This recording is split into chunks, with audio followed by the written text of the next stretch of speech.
அன்பார்ந்த சகோதரர்களே, divine shalom ஊழியங்கள் மூலம் உங்களுக்கு தேவை ஆசீர்வாதத்தையும் வாழ்த்துதலை நாங்கள் தெரிவிக்கின்றோம். நீங்கள் சுகமாக இருக்கின்றீர்களா அன்பு சகோதரர்களே? ஆம், சப்ஸ்கிரைப் செய்த உங்கள் யாவருக்கும் எமது நன்றிகள்.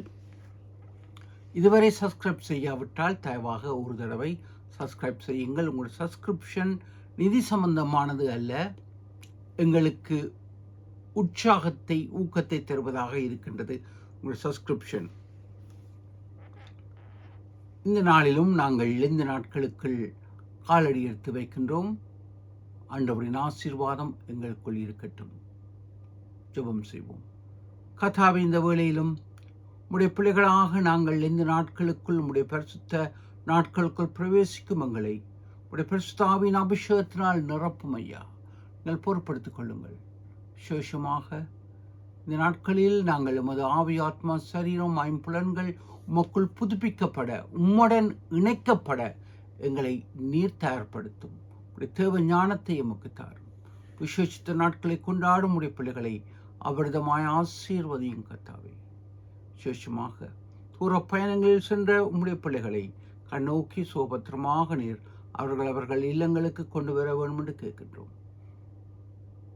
தங்கள் அன்பானவர்களை இழந்து வேறு பல சூழ்நிலைகளில் தவிக்கும் உடைய பிள்ளைகளுக்கு வேண்டிய ஆசீர்வாதத்தை, மன அமைதியை கொடுத்து அவர்கள் குழப்பத்தின் சூழ்நிலைகளை மாற்றி கொடுக்க என்று கேட்கின்றோம்.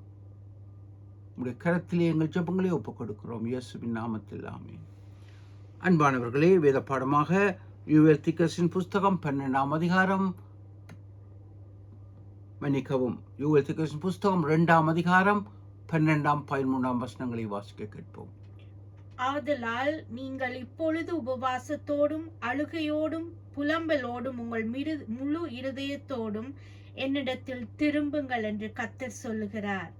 நீங்கள் உங்கள் வஸ்திரங்களை அல்ல, உங்கள் இருதயங்களை கிழித்து உங்கள் தேவனாகிய கர்த்தரிடத்தில் திரும்புங்கள். அவர் இரக்கமும் மன உருக்கமும் நீடிய சாந்தமும் மிகுந்த கிருபையும் உள்ளவர்.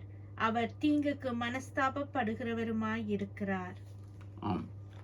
அழகாக யூவேல் திக்கஸி கூறுகின்றார், இந்த நாட்களில் நீங்கள் புலம்பலோடும் அழுகையோடும் மனம் திரும்புதலுடனும் என்னிடத்தில் வாருங்கள். ஆம், மக்களுக்கு ஆலோசனை கூறுகின்றார். யூவேல் திக்கஸியின் உடன் அடியேனும் சேர்ந்து உங்களிடத்தில் இந்த விண்ணப்பத்தை கேட்கின்றேன். அன்பானவர்கள், இன்றைய நாளில் நாங்கள் சாம்பல் புதனில் இருக்கின்றோம். சாம்பல் புதன் இதற்காக நாங்கள் ஆரம்பிக்கப்படுகின்றோம். நாங்கள் இந்த நாட்களில் முதல் நாளை சாம்பல் புதன் என்று அழைக்கக்கூடியதாக இருக்கின்றது. நாங்கள் 40 நாட்கள் 46 நாட்கள் நாங்கள் உபவாச நாட்களை கொண்டாடுகின்றோம். ஆண்டவர் இயேசு கிறிஸ்துவின் உயிர்த்தெழுந்த ஞாயிறைக்கு எம்மை தயார்படுத்தவே இந்த லெந்து நாட்களை நாங்கள் ஆயத்தப்படுத்துகின்றோம். அன்பானவர்களே, இந்த லெந்து நாட்களில் முக்கியமாக இன்று யோவேல் எங்களுக்கு அறைகூவல் விட்டதைப் போல நாங்கள் மனம் திரும்பி மனஸ்தாபப்பட்டு எங்கள் பாவங்களை அறிக்கையிட்டு ஆண்டவர் இயேசுவின் இடம் ஒப்புரவாகுவோம். அவர் பாவத்துக்கு மனஸ்தாபம் படுகின்ற தேவன். அன்பர்களே, எப்பொழுது எங்கு தன் மகள் வருவார், என்னை நோக்கி கூப்பிடுவார் என்று காத்திருக்கும் தேவன் உங்கள் ஜெபத்தை கேட்கின்றார். அதற்காக இந்த நாட்களில் எமக்கு ஒரு ஆசீர்வாதமான நாட்களாக இருக்கின்றது. அன்பானவர்களே, அங்கு நாங்கள் பார்க்கின்றோம், யோனா தீர்க்கதரிசி நினிவே பட்டணத்துக்கு செல்கின்றார். அதன் அழிவை குறித்து அவர் கூறிய பொழுது, நினிவே பட்டணத்து மக்கள் மன்னன் முதல் அங்கு மிருக ஜீவன்கள் வரை ரெட்டுடுத்தி சாம்பலில் உட்கார்ந்து மனம் திரும்பி மனம் கசந்து தேவனை திரும்புகின்றார்கள். 40 நாட்கள் அவர்கள் ஆண்டவரிடத்தில் வந்ததாக அங்கு தெளிவாக யோனா தீர்க்கதரிசியின் புத்தகம் எமக்கு கூறுகின்றது. ஆம், தங்களை தாழ்த்தி இருந்தார்கள். இன்று அநேகர் எம்மை தாழ்த்த எமக்கு மனமில்லை. நான் பெரியவன், நான் படித்தவன், பரம்பரை கிறிஸ்தவன், நான் இன்ன திருச்சபையைச் சேர்ந்தவன், இப்படியான எமக்குள் ஒரு வைராக்கியம் இருக்கின்றது. மெய் தேவனை நாங்கள் வழிபட, அவருக்குள் எங்களை அறிக்கையிட நாங்கள் சற்று எங்கள் சுய கௌரவம் உம்மை விடுவதாக இல்லை. அன்பானவர்களே, நாங்கள் பார்க்கின்றோம், மோசே திக்கசி சீனாய் மலையில் இருந்த பொழுது 40 நாட்கள் அவர் உபவாசிக்கின்ற உடன்படிக்கையை எடுக்க சென்ற பொழுது, பழைய ஏற்பாட்டில் உடன்படிக்கையை எடுக்க சென்ற பொழுது 40 நாட்கள் மோசே உபவாசிக்கின்ற தேவனிடத்தில் இருக்கின்றார். அதை பிரதிபலிக்கவே இன்று புதிய ஏற்பாட்டு விசுவாசிகள், புதிய இஸ்ரவேலராகிய திருச்சபை மக்கள் நாங்கள் 40 நாட்களில் இருக்கின்றோம். இந்த 40 நாட்கள் வேதத்தில் இன்ன நாளிலிருந்து இன்ன நாள் என்று எந்த விளக்கங்களும் இல்லை, வேதத்தில் எழுதப்படவில்லை. ஆம், இன்ன நாள் தான் லெந்து நாட்கள் ஆரம்பிக்கின்றது, இன்ன நாள் முடிகின்றது என்று வேதத்தில் இல்லை. இது திருச்சபை தலைவர்களினால் ஏற்படுத்தப்பட்டதாக இருக்கின்றது. ஆயினும் இதன் ஆன்மீக ஆசீர்வாதங்கள், சரீர ஆசீர்வாதங்கள் பெரிதாக இருக்கின்றது. இங்கே நாங்கள் பார்க்கும் பொழுது அநேக திருச்சபை விசுவாசிகள், திருச்சபை தலைவர்கள் பழைய சாம்பல் புதனில் கொடுக்கப்பட்ட குருத்தோலை, சிலுவையை அவர்கள் எரித்து அந்த சாம்பலை தங்கள் நெற்றிகளில் அவர்கள் போடுகின்றார்கள். ஆம், தங்கள் நெற்றிகளில் அவர்கள் போட்டு சிலுவைக்குறியை போடுகின்றார்கள். இதன் அர்த்தம் என்ன? அங்கு ஆதாமுக்கு ஆண்டவர் கூறுகின்றார், நீ மண்ணாயிருக்கின்றாய், மண்ணுக்கு திரும்புவாய். ஆம், இதை பிரதிபலிக்கவே நாங்கள் மனுஷர்கள், நாங்கள் அழிவுள்ளவர்கள் என்பதை எடுத்து விளக்கவே நாங்கள் சிலுவையை எங்கள் நெற்றியில் இடுகின்றோம். இங்கு சிலுவையை குறித்து எண்ணாகமம் புஸ்தகத்தில் 19ஆம் அதிகாரத்தில் தெளிவாக சாம்பல் இருக்கின்றது. அங்கு சிவப்பு கிடரியை, எருதை எரித்து ஜீவ பலியாக அவர் அதை எரித்து, அதன் முழு உடலை எரித்து, அதன் சாணத்துடன் சேர்த்து எரித்து, அதன் சாம்பலை பரிசுத்தமுள்ள இடத்திற்கு போடுவார்கள். அதை கொண்டு வந்து அது பாவ நிவாரண பலியாக அங்கு பாவிக்கப்படுகின்றது. இது எண்ணாகமம் புஸ்தகத்தில் தெளிவாக எழுதப்பட்டிருக்கின்றது. இந்த சாம்பல் அங்கு எழுதப்பட்டிருக்கின்றது. இன்று தமிழர்கள் நாங்கள் திருநூறு போடுகின்றோம். அங்கு எங்கும் திருநூறை குறித்த எழுத்துக்கள், ஏடுகள் இல்லை. அன்பானவர்களே, ஆம், அந்த எண்ணாகமத்தில் பைபிளில் எழுதப்பட்ட அந்த நீரு, அந்த எரிக்கப்பட்ட சாம்பல் தான் அதற்கு முன்னோடியாக இருக்கின்றது. அன்பானவர்களே, அதை சிலுவையில் அங்கு போடப்படுகின்றது. இங்கு மக்கபேயர் புஸ்தகத்தில் தெளிவாக கூறப்படுகின்றது. 3ஆம் அதிகாரம் 47ஆம் வசனம்.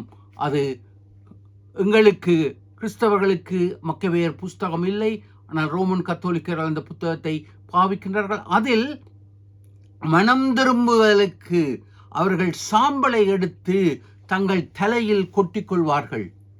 ஆம், அதற்கு அடையாளமாகத்தான் இன்று அதை நாங்கள் நெற்றிகளில் சிலுவை அடையாளம் இடுகின்றோம். அதிக ஆவிக்குரிய அர்த்தத்துடன் நாங்கள் செயல்பட்டு கொண்டிருக்கின்றோம். அன்பானவர்களே, இங்கு ஆண்டவர் கூட கூறுகின்றார், மத்தேயு 11ஆம் அதிகாரம் 21ஆம் வசனத்தில், பெத்சாயிதாவே, உன்னில் செய்யப்பட்ட பலத்த அற்புதங்கள் தீருவிலும் சீதோனிலும் செய்யப்பட்டிருந்தால் அவர்கள் மனம் திரும்பி ரெட்டுடுத்தி சாம்பலில் உட்கார்ந்திருப்பார்கள். அழகாக மத்தேயு 11ஆம் அதிகாரம் 21ஆம் வசனத்தில் இயேசு கூறுகின்றார்.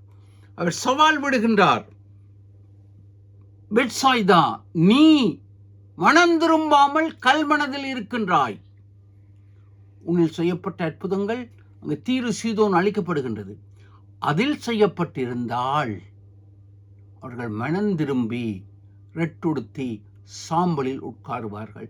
இங்கு சாம்பலில் உட்கார்வது என்பது மனம் திரும்புதலுக்கு அடையாளம். இதனால் தான் சாம்பல் புதன் என்ற பெயர் அங்கு இறையியலாளர்களால் இங்கு எமக்கு தரப்பட்டிருக்கின்றது. அன்பானவர்களே, எனவே எம்பெருமான் இயேசு கூட மனம் திரும்புதலையும் சாம்பலையும் ஒப்பிட்டு உமக்கு விளக்கி அவர் கூறுவதை நாங்கள் பார்க்கக்கூடியதாக இருக்கின்றது. இன்று நாங்கள் வாசிக்க கேட்ட வேத பகுதியில் அங்கு யோவேல் தீர்க்கதரிசியின் புஸ்தகம் 2ஆம் அதிகாரம் 13ஆம் வசனத்தில், உங்கள் வஸ்திரங்களை அல்ல உடைகளை நீங்கள் கிழியுங்கள். இங்கு பழைய ஏற்பாட்டில் மக்கள் மனம் திரும்புகின்றோம் என்பதற்கு தங்கள் உடைகளை கிழிக்கின்றார்கள். ஆனால் உண்மையான மனதில் மாற்றம் இல்லை. மனமாற்றம் என்பது பவுல் அப்போஸ்தலன் அங்கு கூறுகின்றதை பார்க்கின்றோம். அது மெட்டனோயா என்று கிரேக்கத்தில் அழைக்கப்படுகின்றது. அதாவது முழுவதுமாக அங்கு 180 பாகை சென்ற திசையிலிருந்து எதிர்மறையாக திரும்புவது மெட்டனோயா. நாங்கள் பாவ வழியில் செல்லும் பொழுது அங்கு மாற்றப்படுகின்றது, புதிய பாதையில் ஜீவ பாதையில் செல்வதாக இருக்கின்றது. அன்பானவர்களே, இன்று இந்த லெந்து நாட்கள் எங்களை மனம் திரும்புதலுக்கு நம்மளை அழைக்கின்றது. ஆம், இன்று எமது ஆவி, ஆத்மா, சரீரம், ஐம்புலன்கள் உபவாசத்திலும் ஜெபத்திலும் இருக்கும் பொழுது எம் ஆவிக்குரிய வாழ்க்கை மட்டுமில்ல, சரீர வாழ்க்கையும் அங்கு ஆசீர்வாதத்தை பெறுகின்றது என்பதை விஞ்ஞானம், மருத்துவம் விளக்கி காட்டுகின்றது. அன்பானவர்களே, தெளிவாக அதை விளக்கி கூற எனக்கு இப்பொழுது நேரமில்லை. நாங்கள் உபவாசிக்கும் பொழுது, ஆவி உபவாசித்து ஜெபிக்கும் பொழுது ஆவிக்குரிய வாழ்க்கை மட்டுமல்ல, அங்கு சரீர வாழ்க்கையும் அங்கு மாற்றப்படுகின்றது. இன்று அநேகர் நாங்கள் லெந்து நாட்களில் உணவு உண்ணாமல் இருக்கின்றோம் என்று கூறுகின்றார்கள். நல்லது. ஆனால் அந்த உண்ணாமல் இருக்கும் நேரத்தில் பல பல வேறு வேலைகளை செய்கின்றார்கள். அவர்கள் உலக காரியங்களில் ஈடுபடுகின்றார்கள். வேலைக்கு செல்வது நல்லது, ஆனால் தேவையற்ற உலக காரியங்களில் அவர்கள் ஈடுபடுகின்றார்கள். ஆனால் நான் உபவாசம் இருக்கின்றேன் என்றால் அது உபவாசம் அல்ல, அது பட்டினி. உபவாசம் என்பது எங்களை நாங்கள் இறைவனுடன் ஒன்றுபட இணைப்பதுதான் உபவாச ஜெபமாக இருக்கின்றது.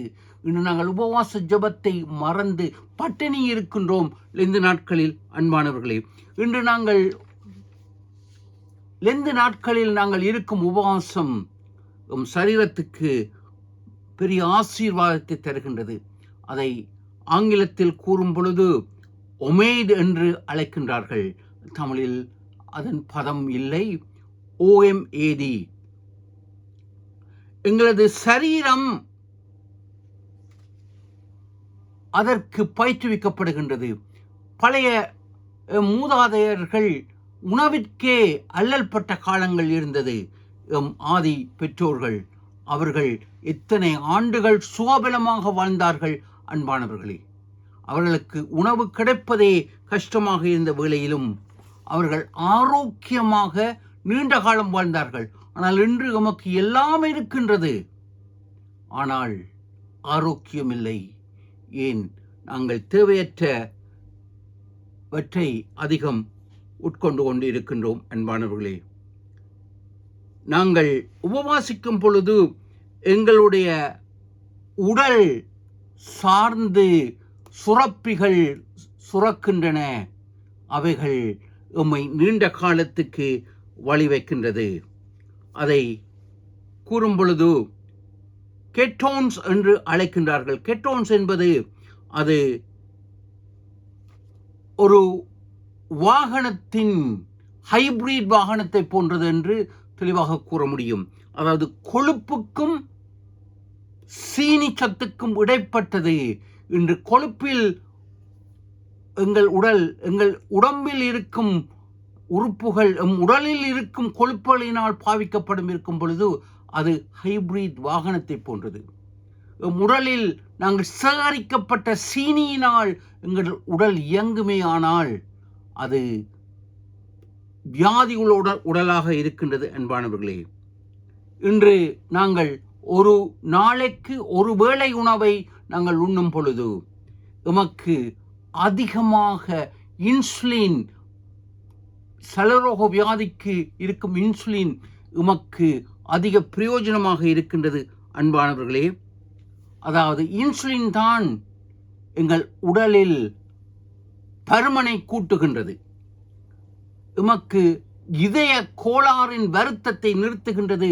நாங்கள் ஒரு நாளைக்கு ஒருவேளை உணவை உண்ணும் பொழுது கேன்சர் வியாதியின் செல்களை கூட நாங்கள் ஒரு நாளைக்கு ஒருவேளை உணவு உண்ணும் பொழுது அதை இல்லாமல் செய்கின்றது. ஒபேசிட்டி, உடல் பருமன், மன உளைச்சல், மன வியாதி, இப்படியாக அநேகவற்றை மாற்றுகின்றது. இங்கு கேட்டோஸ் என்பது மூளைக்கு புதிய செல்ஸ்களை கொண்டு வந்து புதிய மூளை வளர்ச்சியை உமக்கு தருகின்றது. இப்படியாக சரீரம் முழுவதிலும் ஆசீர்வாதத்தை உமக்கு தருகின்றது. அன்பானவர்களே, நாங்கள் ஒரு நாளைக்கு ஒரு வேளை உணவு உண்ணும் பொழுது எங்களது ஆயுள் காலம் கூடுகின்றது, எங்களது நோய் எதிர்ப்பு சக்தி கூடுகின்றது. ஆம், நாங்கள் ஆசீர்வாதமான வாழ்வை வாழ எங்களுடைய இரத்த அழுத்தம் குறைகின்றது. டிமென்ஷியா, மறதி, வயது சென்றவர்களுக்கு மறதி வருகின்றது, அது இல்லாமல் செய்கின்றது. எப்பொழுது வயது சென்ற பிறகு அல்ல, நாங்கள் இளமையாக இருக்கும் பொழுது நாங்கள் ஒரு வேளை உணவை ஒரு நாளைக்கு ஒரு வேளை உணவு உண்ணும் பொழுது என்னுடைய தந்தையார் அடிக்கடி கூறுவார், நாங்கள் சாப்பிடும் சாப்பாட்டில் 50% குறைத்தால் 50% வாழ்வு நீடிக்கும். ஆம், இன்று நாங்கள் உணவே மருந்தா, மருந்தே உணவா என்று நாங்கள் சிந்திக்க வேண்டியதாக இருக்கின்றது. இன்று உணவே மருந்தாக நாங்கள் ஆரோக்கியமான உணவை உண்ணுவோம். அத்துடன் இந்த லெந்து நாட்களில் நாங்கள் உபவாசிக்கும் பொழுது ஆண்டவருடன் ஐக்கியப்படுகின்றோம், ஜெபிக்கின்றோம். எங்கள் ஆவிக்குரிய வாழ்வு ஆசீர்வதிக்கப்படுகின்றது, எம் சரீர வாழ்வு ஆசீர்வதிக்கப்படுகிறது. இது விஞ்ஞானம், மருத்துவம் கூறுகின்றது. எங்கள் சரீரத்துக்கு எங்கள் ஆவிக்குரிய வைத்தியர் எங்கள் பரம தந்தை இயேசு கிறிஸ்து எங்களை உபவாசிக்கும்படி அழைக்கின்றார். இதில் இந்த நாட்கள் எங்கள் ஆசீர்வாதமாக இருப்போமா? சுகபலத்துடன் நீண்ட ஆரோக்கியமான வாழ்வை நாங்கள் வாழ்ந்து உலகத்துக்கு ஆபிரகாமைப் போல ஆசீர்வாதத்தை வழங்க அழைக்கின்றோம். சிந்திப்போம், செயல்படுவோம். நன்றி.